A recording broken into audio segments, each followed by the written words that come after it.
Nós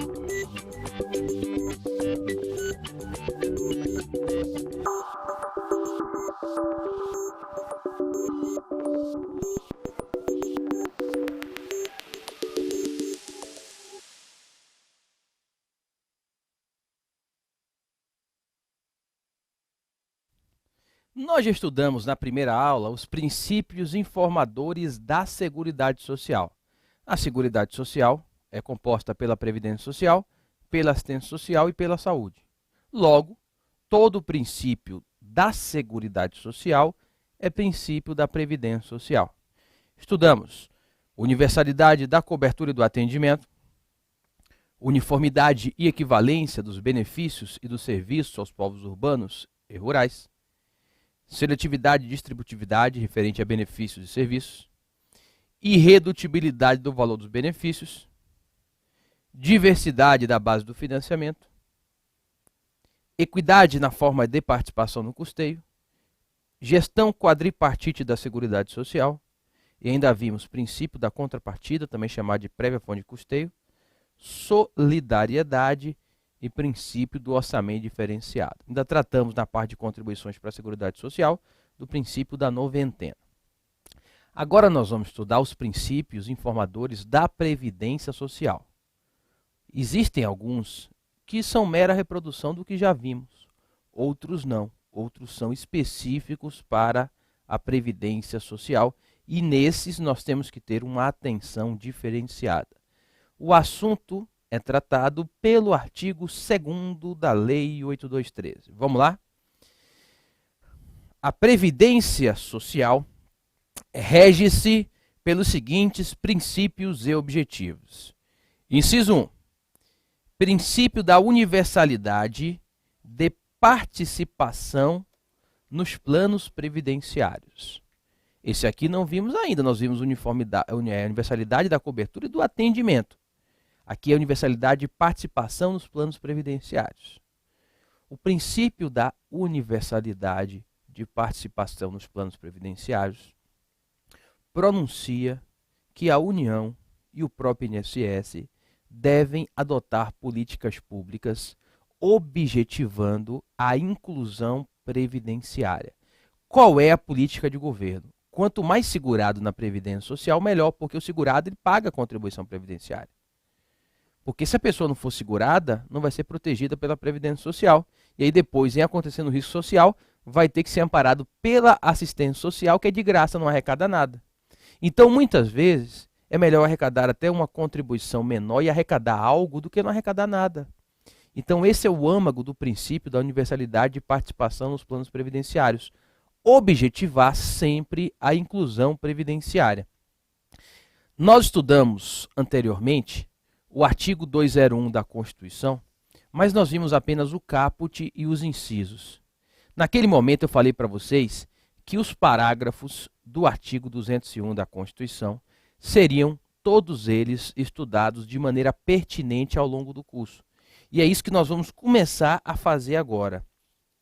Os dois últimos parágrafos do artigo 201 da Constituição, que é o parágrafo 12 e o parágrafo 13, foram inseridos pela emenda 47 de 2005, objetivando a inclusão previdenciária de trabalhadores de baixa renda e de pessoas que são de baixa renda, mas não exercem trabalho, exercem funções domésticas na sua própria residência.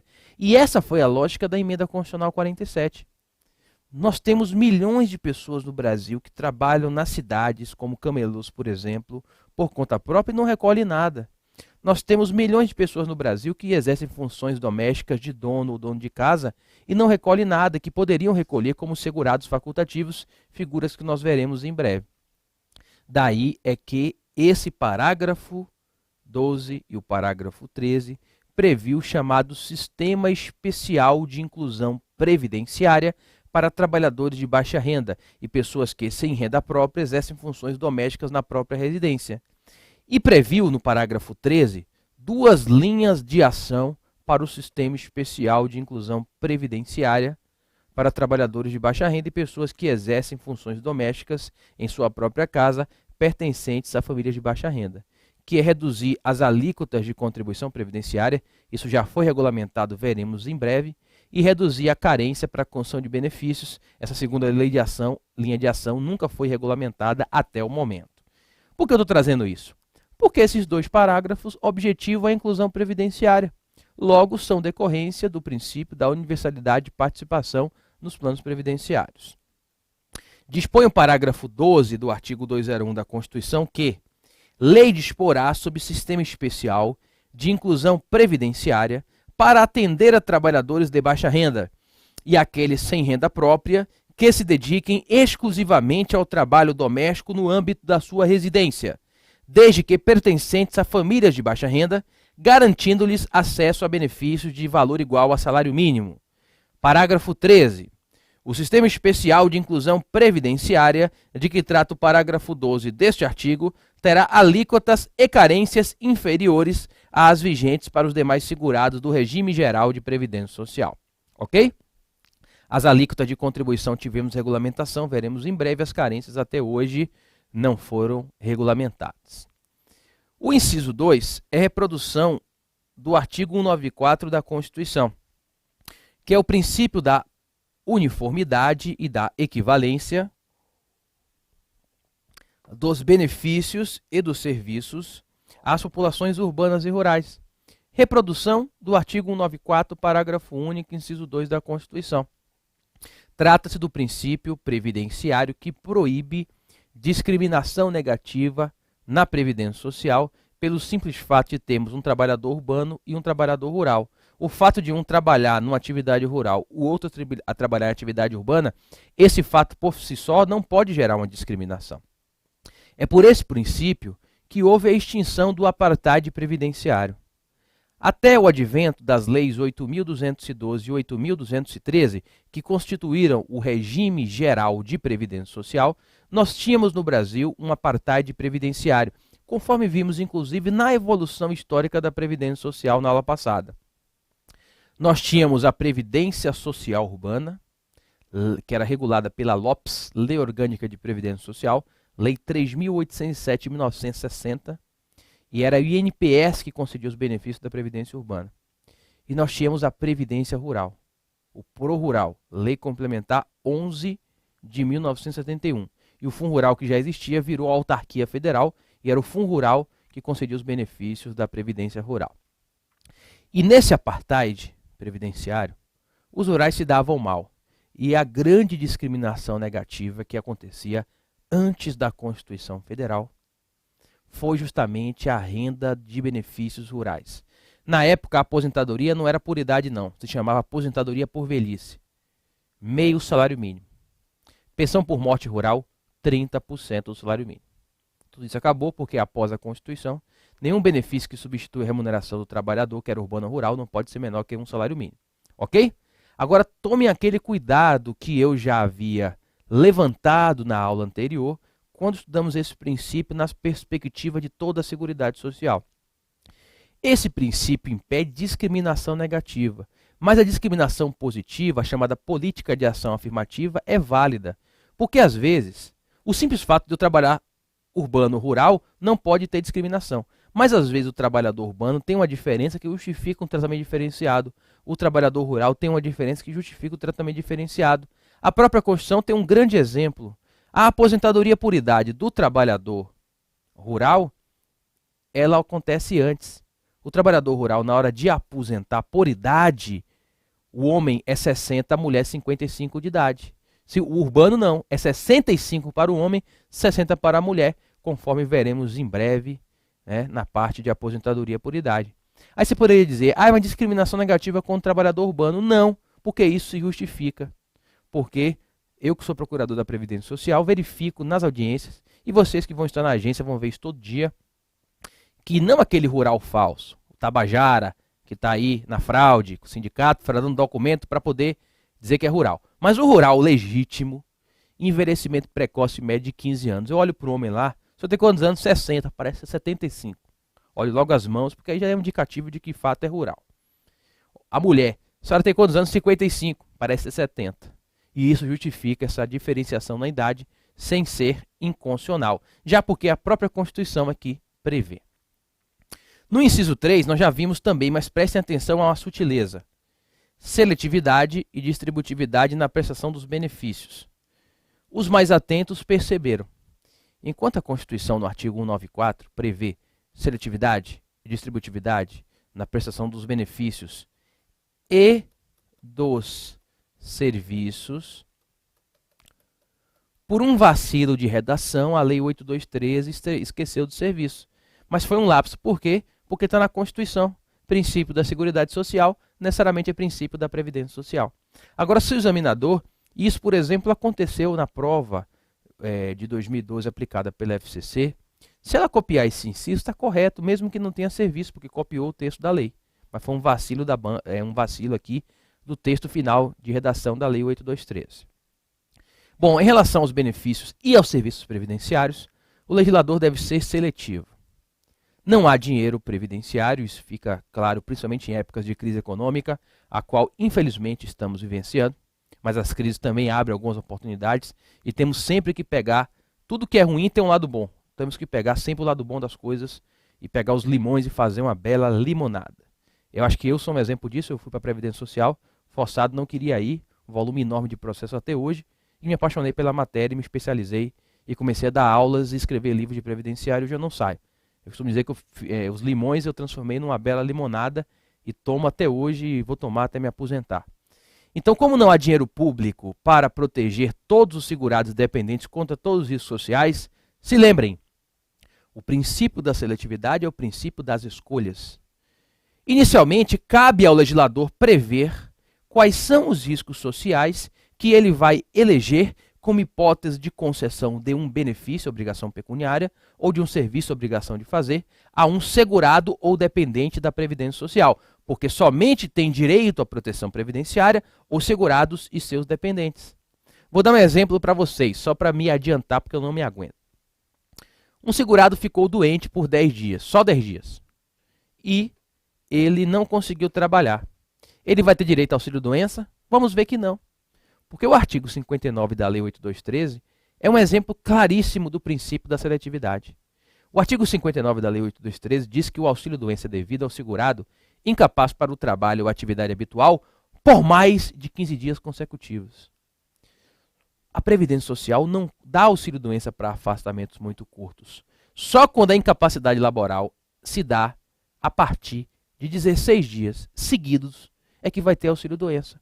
E aí podemos dizer que o risco social, incapacidade laboral por até 15 dias, não foi selecionado pelo legislador como hipótese de concessão do benefício do auxílio-doença. Mas, na parte previdenciária, o exemplo típico de prova é o salário-família e o auxílio-reclusão. Vimos o artigo 201, inciso 4 da Constituição. Ele tem redação dada pela emenda 2098. A emenda 20 restringiu, conforme vamos detalhar e muito lá na frente, restringiu o salário-família e o auxílio-reclusão só para situações de baixa renda, de modo que o próprio Supremo Tribunal Federal já decidiu, ao eleger somente os de baixa renda para receber salário-família e auxílio-reclusão, a própria emenda 20 aplicou o princípio da seletividade. Ok? Bom, são selecionados tanto os riscos sociais mais importantes quanto as pessoas mais necessitadas. Por exemplo, aposentadoria por idade. Como regra geral, veremos, o homem aposenta aos 65 anos e a mulher aos 60. Ou seja, os homens abaixo de 65 anos, salvo rurais e algumas exceções que vamos ver, não foram selecionados para aposentadoria por idade. As mulheres com idade abaixo de 60 anos também não foram selecionadas para o benefício de aposentadoria por idade. A seleção é feita tanto em relação aos riscos sociais, sobre os quais serão criados os benefícios e os serviços previdenciários, quanto em relação aos segurados e aos dependentes. E entre segurados e dependentes são selecionados aqueles que mais precisam. É por isso que um filho de 15 anos é dependente do segurado. Um filho capaz de 30 anos não é, porque ele pode trabalhar. Somente o filho de 15 anos foi selecionado, no exemplo dado, para perceber uma pensão por morte ou um auxílio-reclusão. Inciso 4. Esse é novidade. Cálculo dos salários. Cálculo dos benefícios, considerando-se os salários de contribuição corrigidos monetariamente. Vejam, isso também está inserido no artigo 201 da Constituição Federal. Antes de explicar o conteúdo desse princípio e objetivo da Seguridade Social, nós temos na Constituição Federal, no parágrafo 3º do artigo 201, o seguinte: todos os salários de contribuição considerados para o cálculo do benefício serão devidamente atualizados na forma da lei. E aí, 3 anos depois, veio parar como princípio objetivo da Seguridade Social, ou melhor, princípio objetivo da Previdência Social, que é uma regra e princípio da Previdência Social. Não é a hora de estudarmos o salário de contribuição, que é o primeiro assunto que estudamos no tema plano de custeio da Previdência Social. Mas a gente tem que ter uma noção aqui para entender.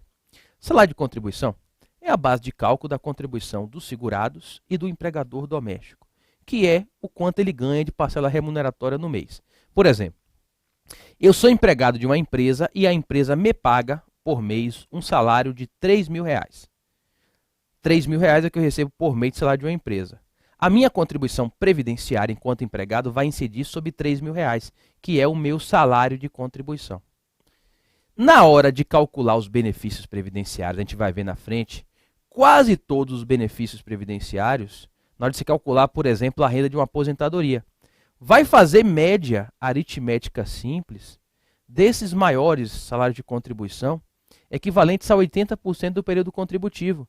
É por isso que a pessoa que recolhe quase a vida toda sobre o salário mínimo vai querer aposentar com quanto? É claro que vai aposentar sobre o salário mínimo.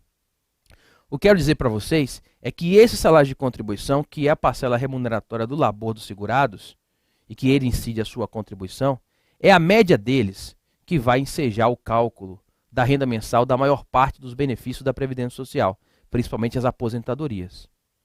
E aí, lá na frente, daqui a 30, 40 anos, vai fazer a média do salário de contribuição, não vai?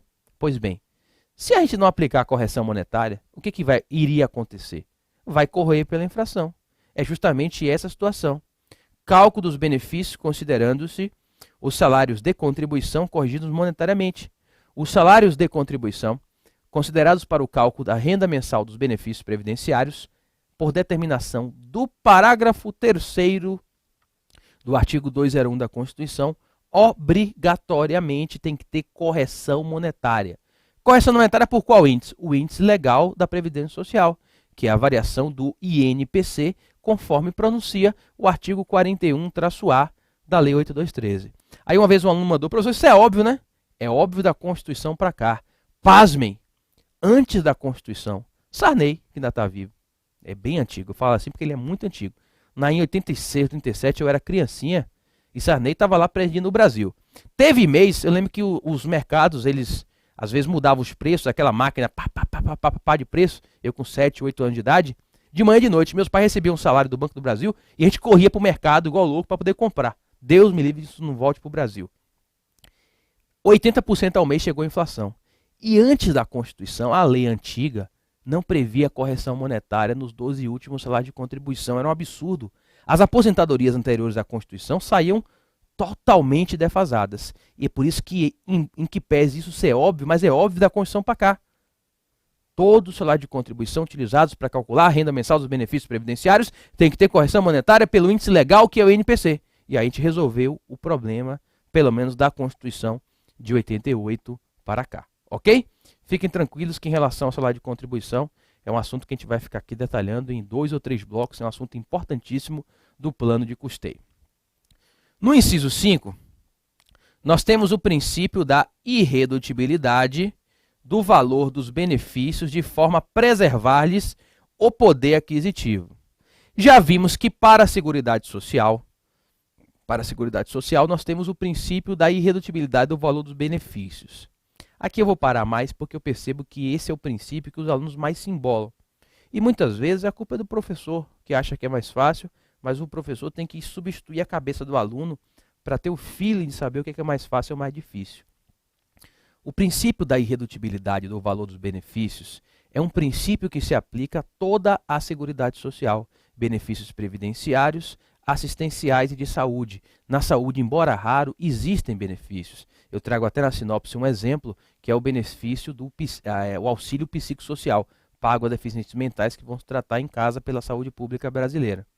Nas três áreas, previdência social, assistência social e saúde, o legislador não pode reduzir o valor nominal de um benefício. Se ele era, vamos supor, R$ 800, não pode baixar para 750. Se ele era 1.200, não pode baixar para 1.000. Então, a vedação de redução do valor nominal de um benefício é aplicada às três áreas: previdência, assistência social e a saúde. No entanto, na previdência, além da irredutibilidade pelo valor nominal, incide uma regra muito mais forte, que é a chamada irredutibilidade pelo valor real. Porque só na Previdência existe essa regra. E por que só na Previdência? Porque a Previdência é contributiva, diferentemente da saúde e da assistência social, que são gratuitas. É por isso que saber aquela classificação do sistema de seguridade social, que nós diferenciamos em contributivo, previdência social, saúde e assistência social gratuitos não contributivos, é fundamental.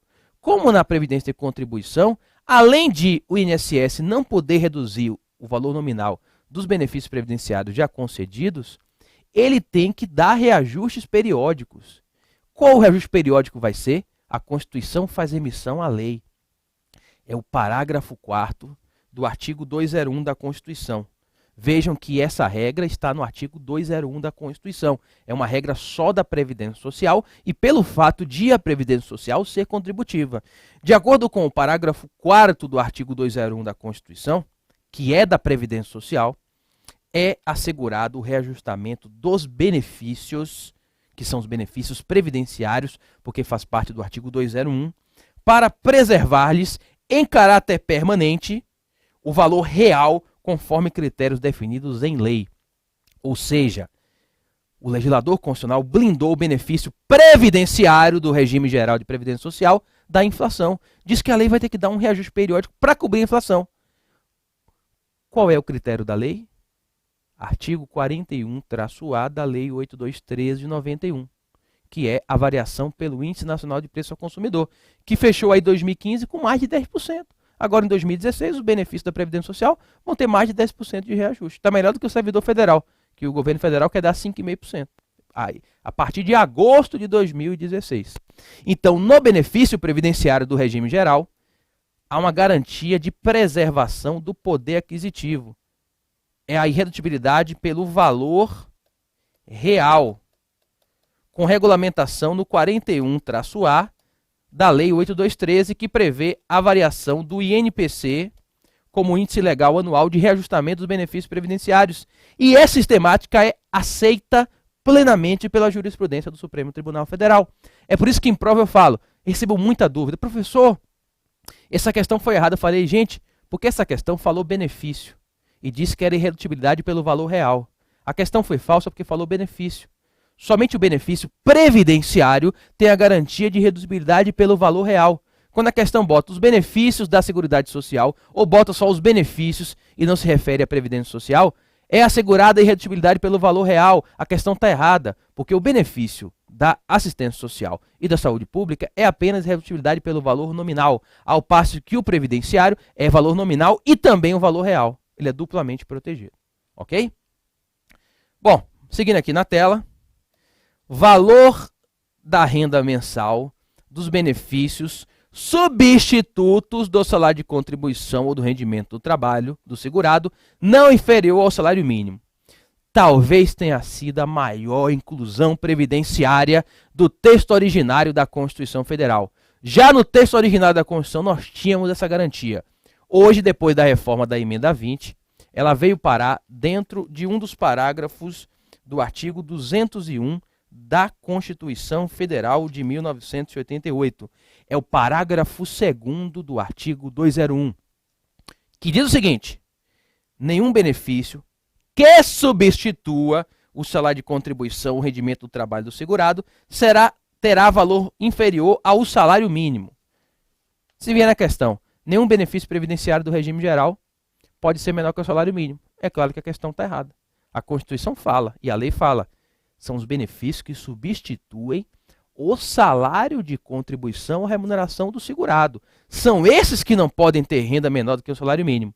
Interpretando indiretamente, como a gente chama em direito a contrário senso, os benefícios previdenciários que não substituem o salário de contribuição ou a remuneração do segurado podem ser menores que o salário mínimo. Me dá 2 exemplos que a gente vai ver. Auxílio acidente e salário família. Podem ser menores do que o salário mínimo. Por quê? Porque eles são recebidos juntamente com a remuneração. Eles não vão substituir a remuneração do segurado. Então prestem atenção nisso, essa garantia originária da Constituição. Imagine, olha que despesa que foi aumentada, mas foi válido, eu não sou contra não. Em 4 de outubro de 1988, as aposentadorias por velhice do pró-rural eram metade do salário mínimo. Em 4 de outubro de 1988, as pensões por morte dos rurais eram de apenas 30% do salário mínimo. Em 5 de outubro de 88, dia da promulgação da Constituição Federal atual, foi tudo para salário mínimo. Olha o aumento de despesa fantástico que aconteceu positivo nesse caso. E tem gente que fala que a Previdência Social tem coisa ruim. A Previdência Social tem muito mais coisa boa do que ruim. Existem erros? Existem. Existe má gestão em algumas situações? Existe. Mas a Previdência Social é do povo. Ela é muito melhor do que pior. E a gente tem que analisar ela como um todo, não apenas o erro. Temos que analisar no contexto geral as qualidades e defeitos da Previdência Social. Foi a maior inclusão previdenciária do mundo, né? Um país com mais de 100 milhões de habitantes naquela época, fazer uma aproximação para o salário mínimo de todos esses benefícios rurais. No inciso 7, nós temos previdência complementar facultativa custeada por contribuição adicional. Já vimos isso dentro do artigo 202 da Constituição Federal.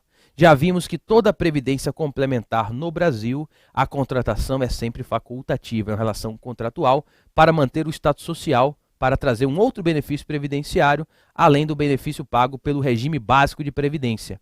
Vimos que a previdência privada no Brasil ela é complementar, ela tem autonomia em relação ao regime geral, ela é facultativa, ela é constituída com base em reservas para garantir o benefício contratado, ela tem autonomia em relação ao contrato de trabalho e ela é regulamentada através de lei complementar. Tanto que eu citei a lei complementar 108 e 109 de 2001 como regulamentação.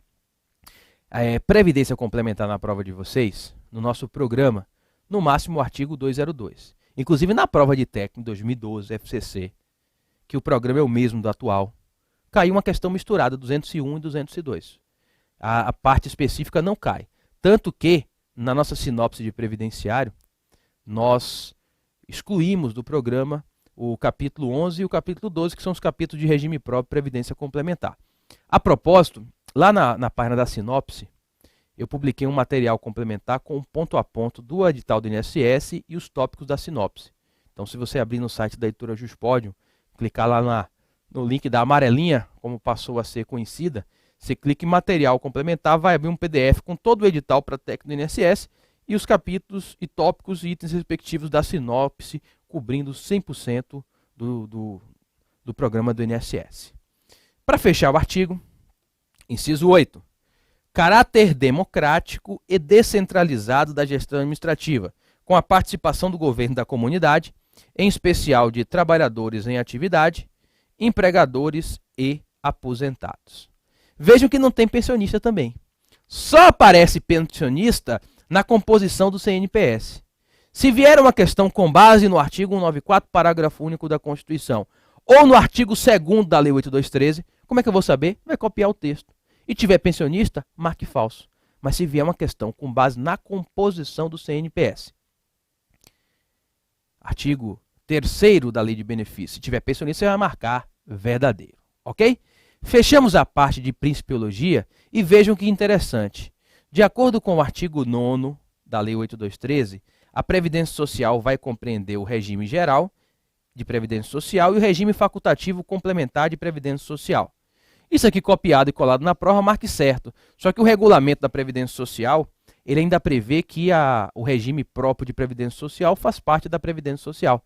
Porque a Previdência Social, em sentido amplo, abarca todos os regimes previdenciários brasileiros. A lei é clara. O regime facultativo complementar faz parte da Previdência Social, embora seja de gestão privada. E tem gente que diz que nos livros que não faz.